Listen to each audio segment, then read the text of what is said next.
Hello everyone! Bonjour à tous! So, for today's video pala is I'm going to share how and where did I met my French husband. If you are interested to this video, please keep on watching!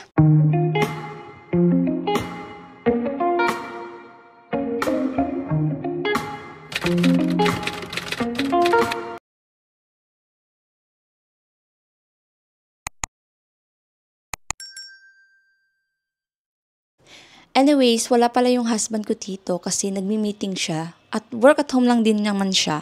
Nagmi-meeting siya today. And also, Chloe is sleeping. So, I have a chance to take a video and share with you guys how I met him, my husband, my French husband.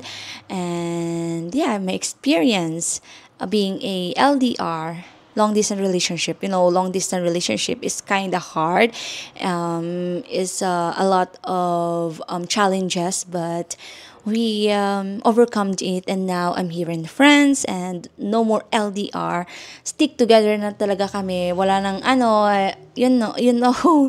wala na talagang hadlang sa amin. Wala nang LDR. So I'm so happy, or happy, and also we have a daughter. And yun, happily ever after. So, how did I met my French husband? So, way back December 25, 2020, it was pandemic time. So, I was installed a Badu. That's Badu. So, I will put it here, what it looks like. I think before it was like purple color, but now I think it was kind of red. Correct me if I'm wrong. So, nakilala ko siya sa Badu way back 2020, December. So, yung husband ko kasi is, I think it was lockdown. So, nag-install din siya ng Badu. And also, nilagay niya, I think change location niya.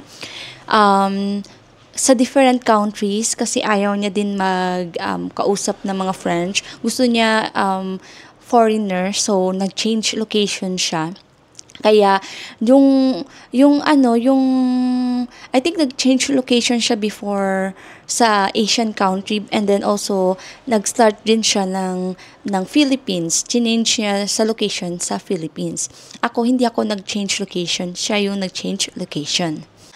So, I was on TikTok. A lot of people asked me where did I met my husband. So, it was Badu, and then a lot of people complain because Badu, I think may bayad na ngayon sa Badu. Kasi way back before, like 3 years ago, wala pa namang bayad dun sa Badu. Depende kasi if naka-premium ka, makikita mo yung mga taong nagme-message sa'yo. But kasi pumupunta ako sa Active, maraming Pilipino doon, pero hindi ako nag-click ng mga Filipino.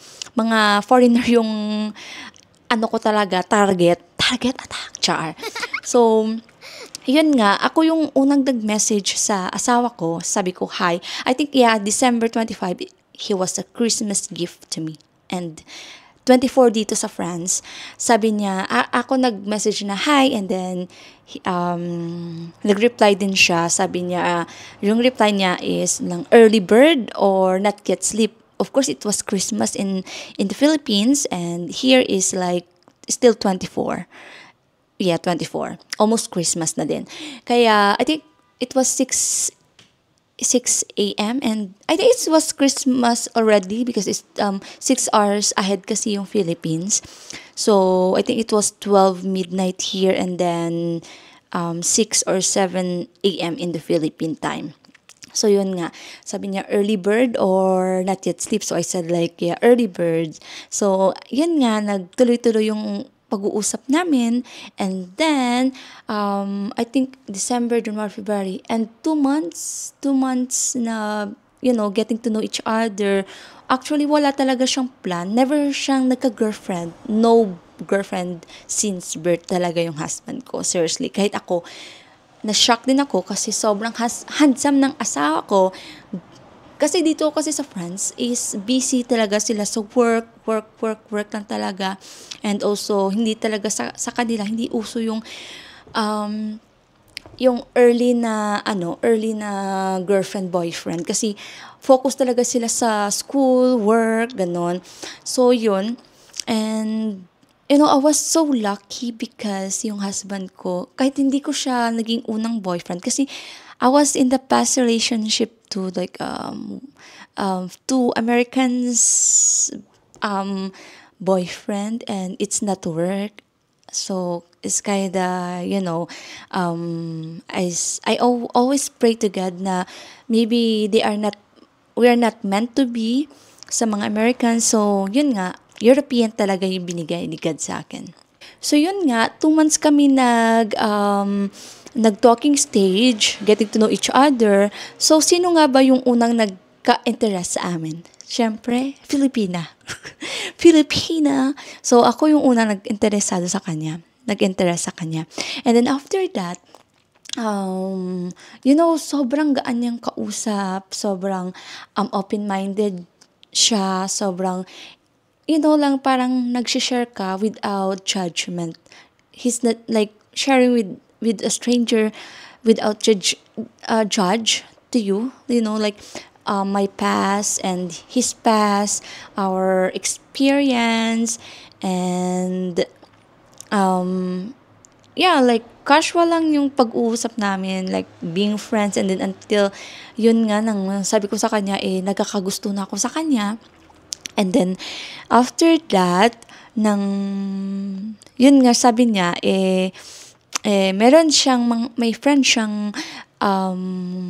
friend niya is Japanese yung asawa. So sabi niya, akala niya kasi hindi nagwo-work yung LDR. Pero yun nga, sabi ko, nang hindi mo naman masasabi if hindi mo matry. Kaya yun, nag-usap kami hanggang naging kami nung March 15. Yun nga yung namin, yung anniversary namin, March 15, 2021.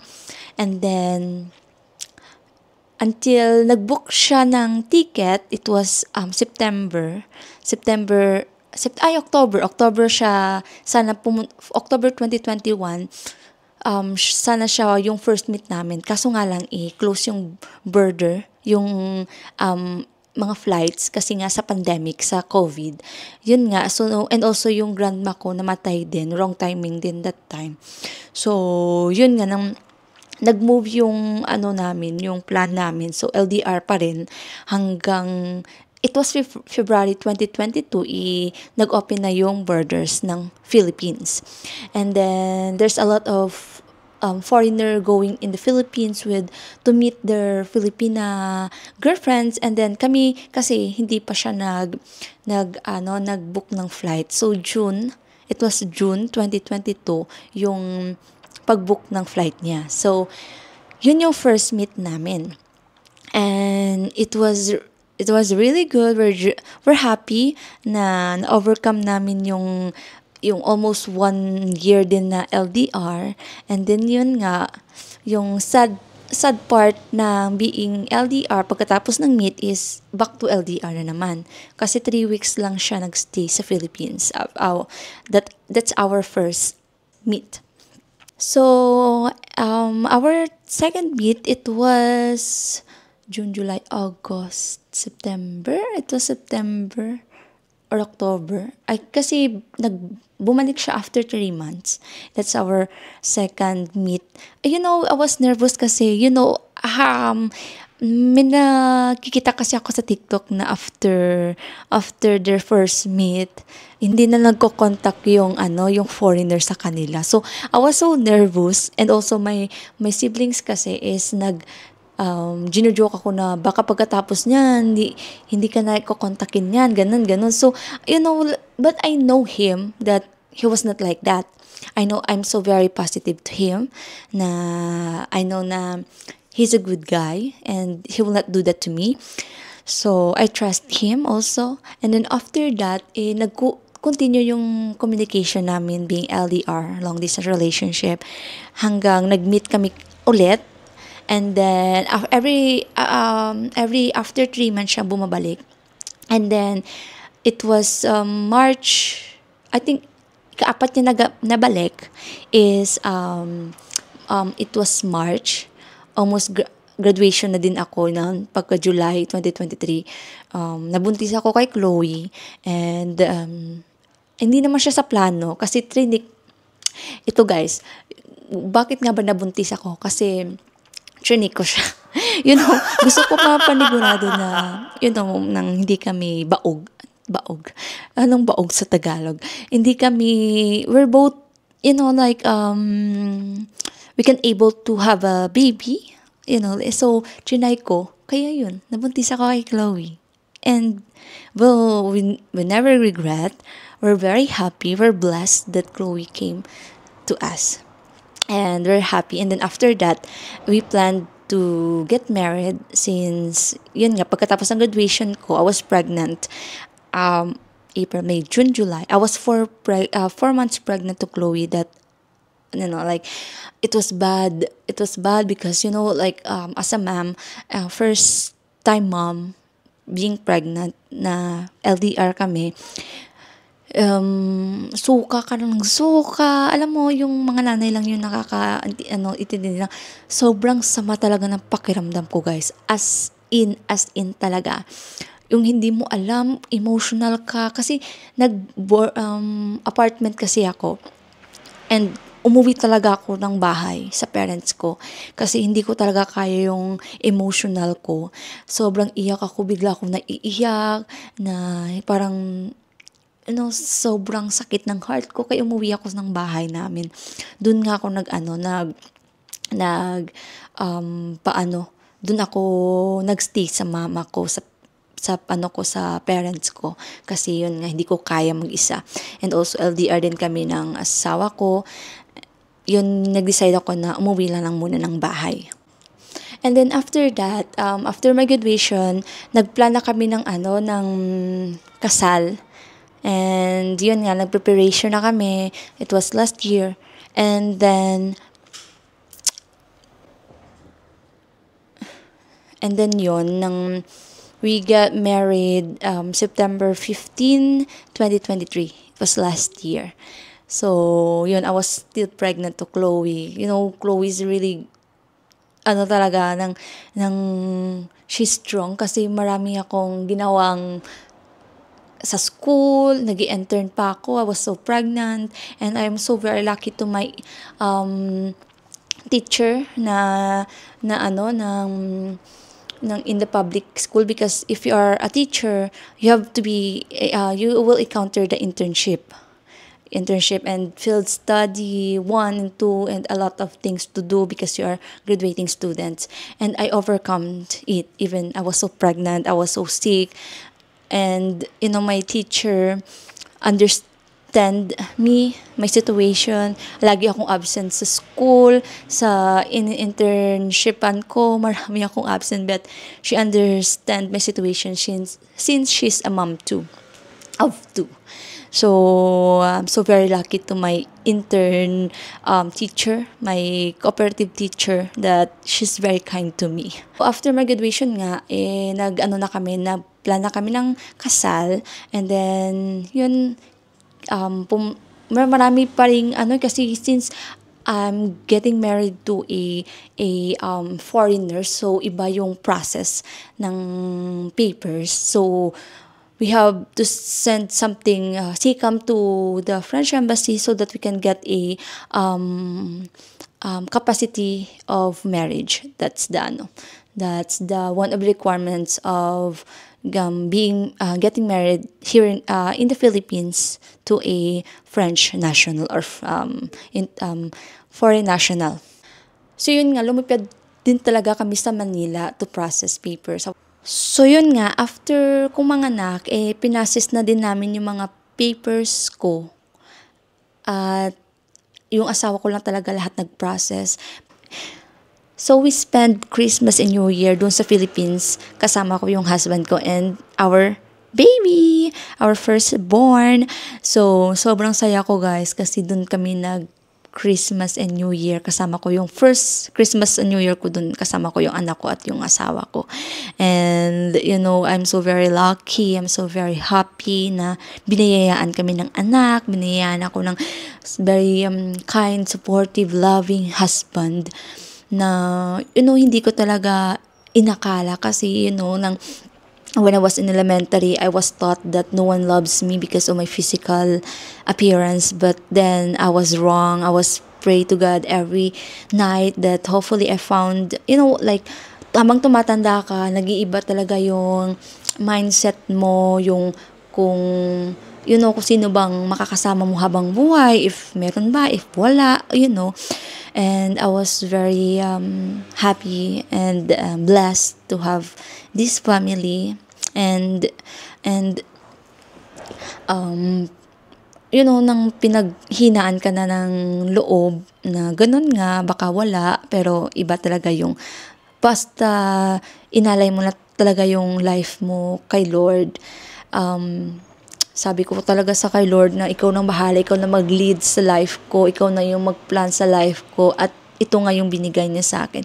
Hindi lang ako sa Pilipinas, pero pinunta niya pa ako sa Europe, sa magandang country. So, of course, Philippines is still number one for me.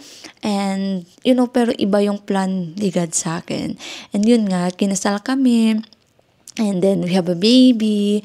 And after ng pag-anak ko, umuwi yung husband ko dito sa France.